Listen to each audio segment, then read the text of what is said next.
Hi everyone, আমার আরও একটি নতুন ভিডিওতে তোমাদের স্বাগত।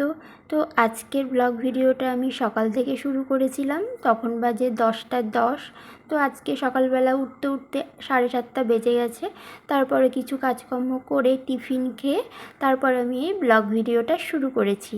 আর এখানে দেখো মা কিন্তু রান্নাঘরে চলে এসছে। তোমাদেরকে আগেই বলেছিলাম এটা আমাদের কাঠের রান্নাঘর। তো মা এখানে টিফিন বানাচ্ছে, ম্যাগি বানাচ্ছে, আর এখানে রান্না হবে আমাদের। তো আমার এই সময়টা কোনো কাজ থাকে না সেই রকম। তো এখনও গোপাল সোনাকে আমি তুলিনি, আজকে একটু দেরি হয়ে গেছে, 10টা বেজে গেছে। যেহেতু গোপাল সোনা ওপরের ঘরে থাকে আর ভাই ওপরের ঘরে ঘুমায়, ও কিন্তু 10টার আগে দরজা খোলে না। সেই জন্যে ডাকি গিয়ে দরজা খোলে না, ও বিরক্ত হয় বলে, সেই জন্যে ও দরজা খুলেছে। তারপরে কিন্তু গোপাল সোনাকে গিয়ে ঘুম থেকে তুলে দিচ্ছি। দেখো গোপাল সোনাকে ঘুম থেকে তোলা হয়ে গেছে তোমাদের সাথে কথা বলতে বলতে। আর এখানে দেখো ভাই কিন্তু নিজের বিছানা নিজেই গুছিয়ে নেয়। দেখো কি সুন্দর করে বিছানা ঝাঁট দিয়েছে, গুছিয়ে দিয়েছে দেখো। আর এখানে আমার গোপাল সোনাকে আমি ড্রেসটা ছাড়িয়ে একটা প্যান্ট পরিয়ে দিয়েছি, তারপরে মুখ ধুইয়ে তারপরে সেবা দিয়ে দিয়েছি খেজুর আর লাড্ডু দিয়ে। আর এখানে দেখো গোপাল সোনার খাটটা এখানে সুন্দর করে গুছিয়ে রেখে দিয়েছি। আর এই বাসনগুলো এখন মাজতে হবে। এইগুলো কিন্তু আমাদের চাষের আলু, মা বলেছিল যে ওপরের ঘরে থাকে, তো ওপর থেকে আমাকে কটা দিয়ে যেতে রান্না করবো। আর এখানে দেখো লেবু গাছে দুটো কিন্তু ছোটো ছোটো লেবু ধরেছে, অনেক দিন আগেই ধরেছে। তো অনেক ফুল হয়ে গেছিলো, সব ঝরে গেছে, দেখেই দুটো হয়েছে। আর এই স্ট্রবেরিটা এখন না তোলার কারণে স্ট্রবেরিটা পুরো পচে গেছে। আর এখানে ঘড়িতে তখন বাজে পুরো 11টা বাজতে যায়। আর 11টার সময় আমাদের কিন্তু টাইম কলের জল আসে, 1টা পর্যন্ত থাকে। তারপরে ঠাকুর যে প্রসাদটা দিয়েছিলাম লাড্ডু আর খেজুরটা আমি এখানে বসে বসে খাচ্ছি। আর কি অন্যমনস্ক হয়ে কী ভাবছিলাম, তো বসে বসে এখানে আমি খাচ্ছিলাম। তো আমি একটু জলও খেয়ে নিলাম।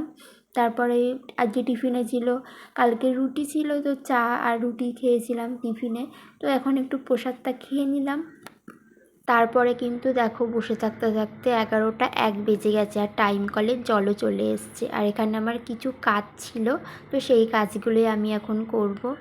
বাসন ছিল, দুটো কাপ ছিল, চা করেছিলাম সকালবেলা।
তারপরে কিন্তু আমার কাজগুলো করা কমপ্লিট হয়ে গেছে। মা কিন্তু ওইদিকে রান্না করছে কাঠের রান্নাঘরে।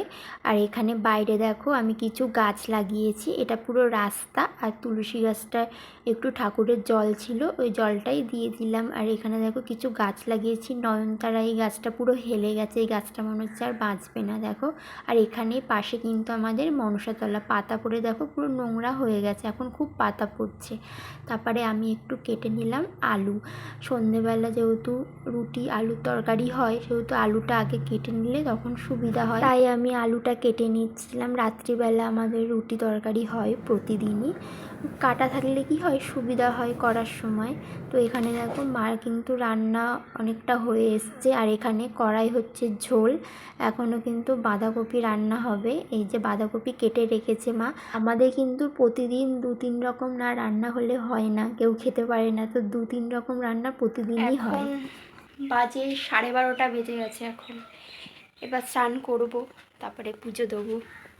তো তোমরা ব্লগটা দেখতে থাকো। তারপর কিন্তু আমার স্নান করে পুজো দেওয়া কমপ্লিট। তো ভিডিওটা আমি এখানেই শেষ করলাম। তোমাদের ভিডিওটা দেখার জন্য অসংখ্য ধন্যবাদ। আমার ভিডিওটা যে যেখান থেকে দেখছো, ইউটিউব থেকে হলে সাবস্ক্রাইব করে দিও, ফেসবুক থেকে হলে ফলো করে দিও। আবার দেখা হচ্ছে পরের ভিডিওতে। ভালো থেকো, সুস্থ থেকো, টাটা সবাইকে।